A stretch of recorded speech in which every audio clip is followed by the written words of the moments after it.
Welcome to exams course. हमारा आज का टॉपिक है टाइप्स ऑफ सबऑर्डिनेट और डिपेंडेंट क्लॉज। हमारे लास्ट वीडियो में हमने क्लॉज के 2 टाइप्स बताए थे।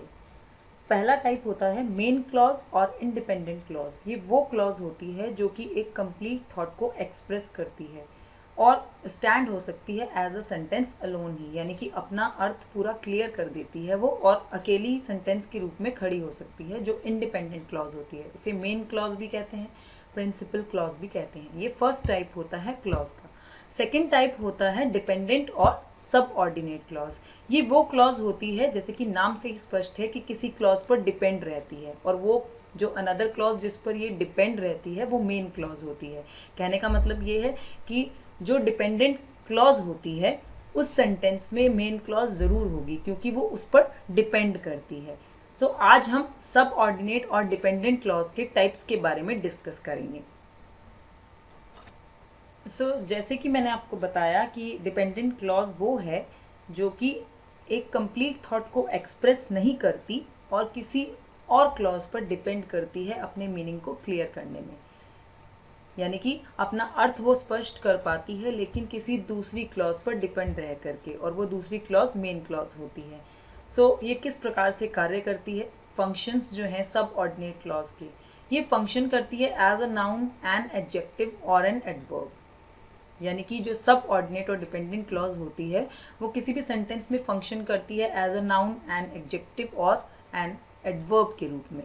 On the basis of their function, उनके फंक्शन के आधार पर एक पर्टिकुलर सेंटेंस में हम सब ऑर्डिनेट और डिपेंडेंट क्लॉज को 3 टाइप्स में बांट सकते हैं।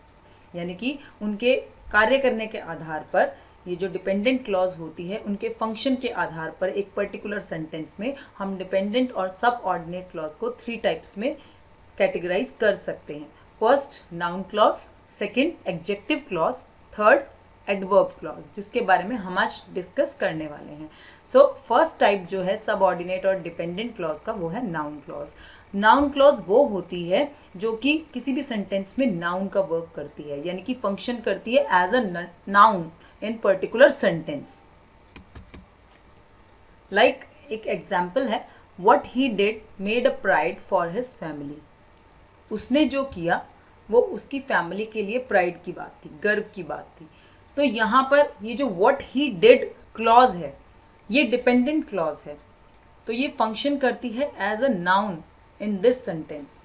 और जो नाउन क्लॉज होती है वो स्टार्ट होती है इन वर्ड्स से, like that, what, whatever, who, whom, whoever, whomever, how, why, etc. In words से स्टार्ट होती है नाउन क्लॉज। तो बेसिकली जो नाउन क्लॉज है वो किसी भी सेंटेंस में नाउन का कार्य करती है। कुछ और एग्जाम्पल्स हैं इसके, जैसे कि the teacher sad that the earth is round. Teacher ने कहा कि पृथ्वी गोल है। तो यहाँ पर that the earth is round ये डिपेंडेंट क्लॉज है और ये मेन क्लॉज पर डिपेंडेंट है, द टीचर सेड पर। यानी कि अगर हम that the earth is round को देखें तो ये अपना पूरा अर्थ जो है वो क्लियर नहीं कर पा रही, इसे अपने अर्थ को क्लियर करने के लिए मेन क्लॉज की आवश्यकता पड़ रही है। तो ये डिपेंडेंट क्लॉज है और that the earth is round ये वाक्य में नाउन का काम कर रही है। यहाँ पर नाउन क्लॉज है। She asked what I wanted. In this sentence, what I wanted is noun clause. ये नाउन क्लॉज है क्योंकि यहाँ पर what आ रहा है। जैसे कि मैंने आपको बताया कि जो नाउन क्लॉज होती है वो स्टार्ट होती है that, what, whatever, who, whom, whomever, however, why, etc. In words से स्टार्ट होती है। थर्ड सेंटेंस है what she says is quite true. जो भी वो कहती है is quite true. तो यहाँ पर what she says what word आ रहा है और साथ ही यहाँ पर ये जो वर्ड है वो काम कर रहा है एज अ नाउन, फंक्शन कर रहा है एज अ नाउन। यहाँ पर नाउन क्लॉज है। नाउन क्लॉज के कुछ फंक्शंस के बारे में आपको डिटेल में बताया गया है। A noun clause can function as the subject of a verb, the object of a verb, the object of a preposition. एक नाउन क्लॉज फंक्शन करती है as the subject of a verb, verb के subject के रूप में, the object of a verb, verb के object के रूप में, और the object of a preposition, और प्रपोजिशन के ऑब्जेक्ट के रूप में। इसके एग्जाम्पल्स हैं like what she said was true. जो भी उसने कहा वो ट्रू है। तो यहाँ पर जो व्हाट नाउन क्लॉज आ रही है वो फंक्शन कर रही है as a subject of a verb, verb के सब्जेक्ट के रूप में। Second example is I wish to know how this works, मैं यह जानना चाहता हूँ कि ये चीज़ कैसे कार्य करती है। तो यहाँ पर जो हाउ आ रहा है, ये जो नाउन क्लॉज आ रही है, हाउ वर्ड आ रहा है, ये फंक्शन कर रहा है as a object of a verb, verb के ऑब्जेक्ट के रूप में। Third sentence, her health depends on how well she take care of herself, उसकी हेल्थ डिपेंड करती है कि किस तरीके से, किस प्रकार से वो अपनी देखभाल करती है। तो यहाँ पर हाउ जो वर्ड आ रहा है, जो नॉन क्लॉज आ रही है, वो फंक्शन कर रही है as a object of a preposition. So second type जो है सब ऑर्डिनेट और डिपेंडेंट क्लॉज है, वो है adjective clause. An adjective clause is also known as relative clause. Adjective clause को रिलेटिव क्लॉज के नाम से भी जाना जाता है।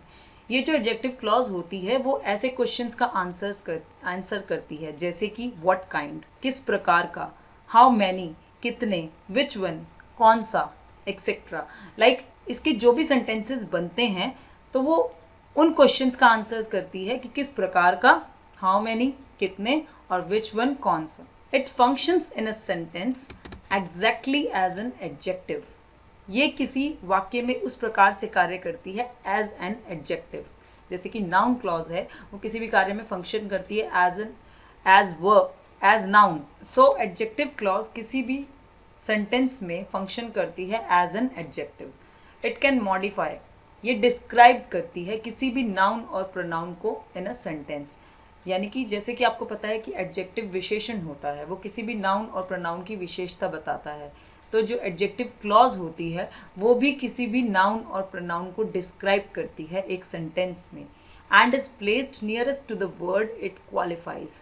और ये जो एडजेक्टिव क्लॉज होती है वो प्लेस की जाती है उस वर्ड के नियरेस्ट जिसे वो क्वालिफाई करता है, जिसे वो डिस्क्राइब करता है। Like she wears a sari which looks awesome. So in this sentence जो साड़ी वर्ड है वो नाउन है और उसके बारे में डिस्क्राइब किया गया है विच लुक्स ऑसम, जो कि ऑसम दिखती है। साड़ी के बारे में विशेषता बताई जा रही है कि विच लुक्स ऑसम। तो यहाँ पर जो विच लुक्स ऑसम है वो एडजेक्टिव क्लॉज है, क्योंकि ये नाउन साड़ी को डिस्क्राइब कर रही है इस सेंटेंस में। Some other example are, an apple that smells bad is rotten. एक एप्पल जिसकी स्मेल बैड है वह रॉटन है, सड़ गया है। तो यहाँ पर एप्पल की विशेषता बताई जा रही है, एप्पल के बारे में। एप्पल भी नाउन है और उसके बारे में बताया जा रहा है दैट स्मेल्स बैड। तो ये एडजेक्टिव क्लॉज हो गई। एडजेक्टिव क्लॉज वही होती है जो कि मॉडिफाई करती है किसी भी नाउन और प्रोनाउन को सेंटेंस में। यहाँ पर ये एप्पल को मॉडिफाई कर रही है। Next example is the lady who was shouting needed help. Lady जो कि शाउटिंग कर रही है उसे हेल्प की आवश्यकता है। तो हु वॉज शाउटिंग, यहाँ पर लेडी के बारे में बताया जा रहा है कि वो जो चिल्ला रही है उस लेडी को हेल्प की आवश्यकता है। तो यहाँ भी लेडी के बारे में क्वालिफाई किया जा रहा है। तो आप ये चीज़ देख सकते हैं कि जो एडजेक्टिव क्लॉज होती है उसको प्लेस किया जाता है उस वर्ड के नियर जिसके बारे में बताया जा रहा है। यहाँ पर लेडी के बारे में ही बताया जा रहा है, लेडी के जो नाउन है उसी को क्वालिफाई किया जा रहा है, तो उसी के नियरेस्ट ही एडजेक्टिव क्लॉज है।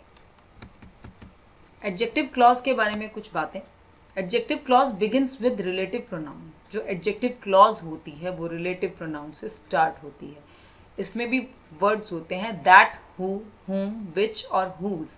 आपने ये नाउन क्लॉज में भी यही वर्ड्स पढ़े थे, लेकिन जब आप सेंटेंस का मीनिंग बनाते हो तो उससे स्पष्ट हो जाता है कि कहाँ पर वो नाउन क्लॉज के रूप में काम कर रही है, कहाँ पर वो एडजेक्टिव क्लॉज के रूप में काम कर रही है। क्योंकि एडजेक्टिव क्लॉज की सबसे बड़ी विशेषता यही है कि वो सेंटेंस में किसी भी नाउन और प्रोनाउन को मॉडिफाई करती है, उसको डिस्क्राइब करती है, उसको क्वालिफाई करती है।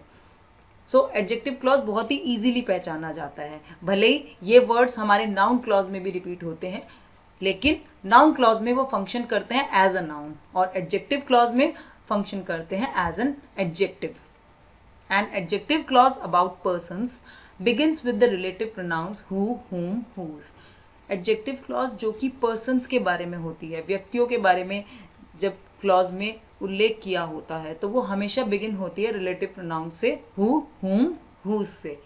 ये pronouns रेफर करते हैं उस person को जो कि मेन क्लॉज में होते हैं। जैसे कि मैंने आपको बताया कि जो डिपेंडेंट क्लॉज होती है जिसके टाइप्स के बारे में आज हम डिस्कस कर रहे हैं, तो डिपेंडेंट क्लॉज जो होती है वो मेन क्लॉज पर ही डिपेंडेंट होती है। उस क्लॉज में अगर उसको अपना अर्थ क्लियर करना है तो वो डिपेंड रहती है मेन क्लॉज पर, यानी कि जो इंडिपेंडेंट क्लॉज होती है। So example is I have friend who lives in England. मेरा एक फ्रेंड है जो कि इंग्लैंड में रहता है। तो यहाँ पर फ्रेंड को क्वालिफाई किया गया है। तो ये जो हु वर्ड है ये एडजेक्टिव क्लॉज का है। Second example is the artist हुम आई अडोर्ड इज नो मोर। जिस आर्टिस्ट को मैंने अडोर्ड किया वो नो मोर नहीं है। तो जैसे कि मैंने आपको बताया कि जो एडजेक्टिव क्लॉज होती है जो कि पर्सन्स के बारे में होती है वो रिलेटिव प्रोनाउंस हु, हुम और हुज से स्टार्ट होती है। एडजेक्टिव क्लॉज के बारे में ही दूसरी बात, एडजेक्टिव क्लॉज जो कि एनिमल्स और थिंग्स के बारे में होती है वो बिगिन होती है विच, दैट और दोज से। जैसे कि मैंने आपको ऊपर बताया कि पर्सन से स्टार्ट होगी तो हु, हुम और हुज से होगी। सो एडजेक्टिव क्लॉज जो कि एनिमल्स और थिंग्स के बारे में होती है वो विच, दैट और दोज से बिगिन होती है। These refer to the animals or things in the main clause. Main clause में जो एनिमल्स और थिंग्स होते हैं ये उसको रेफर करती हैं। Like this is the road which leads to the hospital. ये वो रोड है जो कि हॉस्पिटल तक लेकर जाती है। तो यहाँ पर रोड ये थिंग हो गई और आपने देखा कि किस तरीके से थिंग के लिए जो एडजेक्टिव क्लॉज का वर्ड यूज किया जा रहा है वो विच यूज किया जा रहा है। This is the watch that my brother gave me. ये वो वॉच है जो मेरे ब्रदर ने मुझे दी थी। तो दैट वर्ड जो है वो वॉच को क्वालिफाई कर रहा है यहाँ पर। सो थिंग्स के और एनिमल्स के लिए जो मेन क्लॉज में होते हैं उनको रेफर करने के लिए विच, दैट और दोज वर्ड्स का यूज होता है। The words when, where, I and why can also used like relative pronouns to begin an adjective clause referring to a place, time or a reason in the main clause. Words when, where और why, ये जो शब्द हैं when, where और why ये भी used होते हैं relative pronouns की तरह adjective clause में और ये रेफर करते हैं किसी भी एक place को, एक स्थान को, समय को या फिर एक कारण को। जो मेन क्लॉज में कारण होता है या कोई स्थान होता है या समय होता है उसको रेफर करने के लिए ये वाले वर्ड्स यूज होते हैं when, where and why. Like he went to the town where he was born. वो उस टाउन में गया जहाँ पर उसका जन्म हुआ था। तो यहाँ पर टाउन एक प्लेस है जिसको रेफर करने के लिए वेयर रिलेटिव प्रोनाउन जो है वो यूज किया गया है। Second example is do you know the time when the movie begins. क्या आपको वह समय पता है जब मूवी स्टार्ट होती है। तो यहाँ पर व्हेन रिलेटिव प्रोनाउन जो है वो टाइम को रेफर कर रहा है। सो एडजेक्टिव क्लॉज वो है जो किसी भी वाक्य में मेन क्लॉज में जो नाउन और प्रोनाउन होते हैं उसको मॉडिफाई करती है। थर्ड टाइप इज सब ऑर्डिनेट और डिपेंडेंट क्लॉज का जो थर्ड टाइप होता है वो है adverb clause.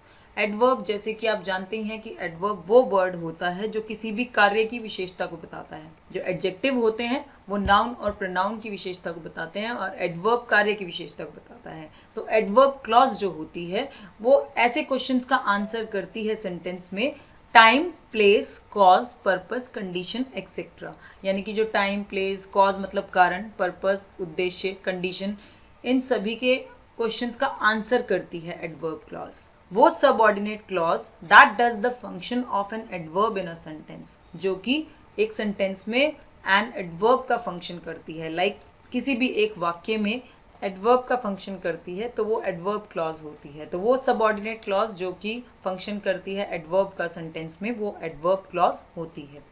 It modifies the meaning of a verb. ये मॉडिफाई डिस्क्राइब करती है वर्ब के मीनिंग को। एन एडजेक्टिव किसी एडजेक्टिव को या फिर another adverb in the main clause. Main clause के अंदर कोई और एडवर्ब होता है तो उसको मॉडिफाई करती है। Like when he won the lottery he decided to buy a car. So in this sentence when he won the lottery adverb clause है because जो he decided to buy a car ये ऐसा clause है, ये अपना meaning खुद ही clear कर रहा है। he decided to buy a car। लेकिन जो clause when he won the lottery जब उसने लॉटरी को जीता तो ये क्लॉज अपना पूरा अर्थ क्लियर नहीं कर पा रही है। ये डिपेंडेंट क्लॉज है मेन क्लॉज पर। सो इसमें मेन क्लॉज हमारा है he decided to buy a car और डिपेंडेंट क्लॉज है when he won the lottery जो कि एडवर्ब क्लॉज है। Second example is Tanya drove wherever she wanted। Tanya ने ड्रॉव किया जहाँ wherever she wanted। So in this sentence जो ड्रोव वर्ड है वो वर्ब है और इसको मॉडिफाई कर रहा है wherever वर्ड। सो यहाँ पर एडवर्ब क्लॉज है। Third example, she worked hard so that he may succeed. So that he may succeed, क्योंकि ये अपना पूरा सेंस नहीं दे पा रहा है, पूरा कंप्लीट थॉट एक्सप्रेस नहीं कर पा रहा है, तो ये हमारा डिपेंडेंट क्लॉज है। और शी वर्कड हार्ड जो है वो मेन क्लॉज है। सो जैसे कि मैंने आपको बताया कि जो एडवर्ब क्लॉज होती है वो किसी भी वाक्य में कार्य करती है, फंक्शन करती है एज एन एडवर्ब। तो ये तीनों ही एग्जाम्पल में ये जो हमारी डिपेंडेंट क्लॉज है, एडवर्ब क्लॉज है, ये फंक्शन कर रही है एज एन एडवर्ब। सो यहाँ पर हमारे तीनों टाइप्स आप समझ चुके हैं, नाउन क्लॉज, एडजेक्टिव क्लॉज और adverb clause. Noun clause function करती है as a noun in a sentence, adjective clause work करती है एज एन एडजेक्टिव, यानी कि वो मेन क्लॉज में जो नाउन और प्रोनाउन होता है उसको मॉडिफाई करती है। और एडवर्ब क्लॉज जो होती है वो मेन क्लॉज में जो वर्ब एडजेक्टिव होते हैं उनको मॉडिफाई करती है और वर्क करती है, फंक्शन करती है as an adverb in a sentence. तो ये तीनों ही सबऑर्डिनेट और डिपेंडेंट क्लॉज जो होती है उसके तीनों टाइप्स हैं। यहाँ पर आपको एक एक्सरसाइज दे रखी है, identify the type of clause. आपको यहाँ पर क्लॉज का टाइप पहचानना है। क्लॉज के टाइप्स आप पढ़ ही चुके हैं और हम डिस्कस भी कर चुके हैं, डिपेंडेंट क्लॉज के बारे में भी, इंडिपेंडेंट क्लॉज के बारे में भी। डिपेंडेंट के जो 3 टाइप्स हैं वो भी आप इसमें क्लियर कर चुके हैं। अगर आपको जो टाइप्स हैं क्लॉज के, जिसमें हमने डिपेंडेंट और इंडिपेंडेंट क्लॉज के बारे में बताया है, उसका लिंक आपको इसके डिस्क्रिप्शन में मिलेगा। आप उसके थ्रू दोनों टाइप्स को अच्छे से समझ सकते हैं, क्योंकि इस वीडियो में हमने सब ऑर्डिनेट जो डिपेंडेंट क्लॉज है उसके टाइप्स के बारे में डिस्कस किया है। So if you want to know about the clause types, so you have to see that video. So now we are going to do exercise, identify the type of clause। यहाँ जो sentences आपको दे रखे हैं उसमें आपको clause के type को identify करना है। so वो हम discuss करेंगे, साथ साथ आपको बताएंगे कि ये जो sentence हैं वो कौन सी clause के हैं। जो first sentence है, women who are not married are called spinsters। so यहाँ पर जो first word है women, women word जो है वो noun है और उसके बारे में जो हु वर्ड है वो उसकी विशेषता बता रहा है कि वुमेन जो कि मैरिड नहीं होती उन्हें स्पिंस्टर्स कहा जाता है। तो यहाँ पर विशेषता बताई जा रही है विमेन वर्ड की, तो विशेषता बताई जा रही है नाउन वर्ड की, तो एडजेक्टिव क्लॉज है यहाँ पर। जैसे कि मैंने आपको बताया था कि जो एडजेक्टिव क्लॉज होती है वो मॉडिफाई करती है नाउन और प्रोनाउन को। Next sentence is, I know a girl whose father is in the army. Girl के बारे में, गर्ल जो नाउन है उसके बारे में मॉडिफाई किया गया है, जिसके फादर आर्मी में। तो यहाँ पर जिसके फादर आर्मी में हैं, इज इन द आर्मी, उसके बारे में बताया जा रहा है गर्ल के बारे में। तो यहाँ भी एडजेक्टिव क्लॉज होगी क्योंकि गर्ल के बारे में मॉडिफाई किया जा रहा है। Third sentence is, she went down the road. यहाँ पर सब्जेक्ट है और एक फाइनाइट वर्ब है। सब्जेक्ट शी हो गया, वेंट वर्ब है। तो एक ऐसी क्लॉज जो कि कंप्लीटली अपना मीनिंग दे सकती है, कैन स्टैंड अलोन, जो कि अलोन स्टैंड होकर के भी अपना अर्थ स्पष्ट देती है, वो इंडिपेंडेंट क्लॉज होती है, जिसको हमने लास्ट वीडियो में डिस्कस किया था। क्लॉज के 2 टाइप्स होते हैं, डिपेंडेंट और इंडिपेंडेंट। डिपेंडेंट मेन क्लॉज पे डिपेंड करती है, लेकिन जो इंडिपेंडेंट क्लॉज होती है वो अपना पूरा आइडिया और थॉट जो है उसको एक्सप्रेस कर देती है और अकेली ही खड़ी हो सकती है एज अ सेंटेंस। तो यहाँ पर ये अकेली अपना अर्थ क्लियर कर रही है, इसे किसी दूसरे सेंटेंस की आवश्यकता नहीं है। तो ये इंडिपेंडेंट क्लॉज है, जिसे हम मेन क्लॉज भी कहते हैं। Fourth sentence, she lied to my face as if I know nothing. उसने मेरे फेस पर ही लाइड, झूठ बोल दिया, जैसे कि मुझे कुछ ना पता हो। तो यहाँ पर एडवर्ब क्लॉज होगी, क्योंकि इस क्लॉज में वर्ब के बारे में मॉडिफाई किया गया है, डिस्क्राइब किया गया है, तो यहाँ पर एडवर्ब क्लॉज है। Fifth sentence is, I think that she will pass out. So in this sentence, that word used and function as a noun in this sentence. So this is a noun clause. Sixth sentence is, where are the people whom she knew? वे लोग कहाँ हैं? Whom she knew. यहाँ पर भी people के बारे में modify किया गया है, पीपल की विशेषता बताई जा रही है, तो यहाँ पर भी एडजेक्टिव क्लॉज होगी क्योंकि पीपल को मॉडिफाई डिस्क्राइब किया जा रहा है। तो 6th सेंटेंस भी एडजेक्टिव क्लॉज का होगा। 7th है, I will wait until the next bus comes. मैं वेट करूंगा जब तक कि नेक्स्ट बस नहीं आ जाती। यहाँ पर वर्ब को मॉडिफाई किया जा रहा है, जो वेट वर्ड है, कि वेट करूंगा तब तक करूंगा जब तक कि नेक्स्ट बस ना आ जाए। तो यहाँ पर एडवर्ब क्लॉज है क्योंकि ये वर्ब को एक्सप्रेस कर रहा है। Next sentence is 8th, the insurers need to know what they should do. Insurers जानना चाहते हैं कि वो क्या करें। So in this sentence what word function as a noun? So it is a noun clause. The robbers ran away when they saw the policeman। 9th sentence है हमारा कि रॉबर्स जो है वो भाग गए जब उन्होंने पुलिसमैन को देखा। तो यहाँ पर भाग गए, कब भागे? जब उन्होंने पुलिसमैन को देखा। यहाँ पर भी जो वर्ब है उसको मॉडिफाई किया गया है, तो ये एडवर्ब क्लॉज है। रैन अवे के बाद when आ रहा है और भागे उसकी कंडीशन बता रखी है कि कंडीशन को एक्सप्रेस किया हुआ है, तो यहाँ पर एडवर्ब क्लॉज आएगा। आपको बताया भी था कि एडवर्ब क्लॉज में कॉज, पर्पस, कंडीशन, इन सब से रिलेटेड जो क्वेश्चंस होते हैं उनके आंसर किए जाते हैं। तो यहाँ पर भी कंडीशन दी गई है कि रॉबर्स भाग गए तब जब उन्होंने पुलिसमैन को देखा, तो यहाँ एडवर्ब क्लॉज होगी। Next sentence 10th, which is the guy who stole your car. Guy, यहाँ पर जो गाय नाउन है और उसके बारे में मॉडिफाई किया गया है, जिसने तुम्हारी कार चुराई। सो एडजेक्टिव क्लॉज है इसमें भी क्योंकि गाय के बारे में डिस्क्राइब किया जा रहा है। So this sentence adjective clause is used. जो हु वर्ड है वो फंक्शन कर रहा है as an adjective in this sentence. So there is a adjective clause in this sentence. सो यहाँ पर आपको सारी चीज़ें क्लियर हो चुकी होंगी कि जो क्लॉज होते हैं वो 2 टाइप्स के होते हैं, फिर उसके बाद जो डिपेंडेंट क्लॉज हैं उसके 3 टाइप्स हैं, जिसको हमने इसमें डिस्कस किया है, और फिर लास्ट में एक्सरसाइज के थ्रू सारे ही क्लॉजेस को आपको दोबारा से बता दिया गया है ताकि आपको कोई भी डाउट ना रहे। Thanks for watching the video.